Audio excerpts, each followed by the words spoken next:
श्री स्वामी समर्थ महाराजांना जन्म आणि मृत्यू दोन्ही नाही, मग ते प्रकट कसे झाले?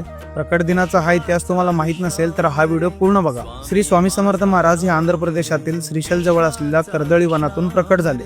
1459 साली श्री नरसिंह सरस्वती स्वामी महाराज यांनी गाणगापुरास निर्गुण पादुका स्थापन केल्या व त्यानंतर श्रीशैल यात्रेचे निमित्त साधून ते कर्दळी वनात अदृश्य झाले. याच कर्दळी वनात सुमारे 300 ते 350 वर्ष महाराजांनी कठोर तपश्चर्या केली. या काळात मुंग्यांनी त्यांच्यावर वारुळ रचले. एक लाकूड तोडत असताना त्याची कुऱ्हाड ही या वारुळावर पडली आणि त्या वारुळातून रक्त वाहू लागले. बघता क्षणी त्या वारुळातून एक अजानुबाहू तेजस्वी मूर्ती प्रकट झाली आणि तेच होते अक्कलकोटचे श्री स्वामी समर्थ महाराज. त्याच दिवसाला आपण प्रकट दिन म्हणून साजरा करतो. नंतर काशी, प्रयाग असे भ्रमण करत ते उत्तरेकडून दक्षिणेत आले. 1856 मध्ये स्वामी समर्थ महाराजांनी अक्कलकोटमध्ये प्रवेश केला आणि सगळ्यात आधी ते याच खंडोबा मंदिरमध्ये थांबले होते. स्वामींनी 22 वर्ष अक्कलकोटमध्ये वास्तव्य केले आणि अक्कलकोट हे तीर्थक्षेत्र झाले. अक्कलकोट ही एक अशी जागा आहे जिथे स्वामींनी आपली साधना केली, भक्तांना आशीर्वाद दिले आणि भिवू नकोस, मी तुझ्या पाठीशी आहे असा विश्वास दिला.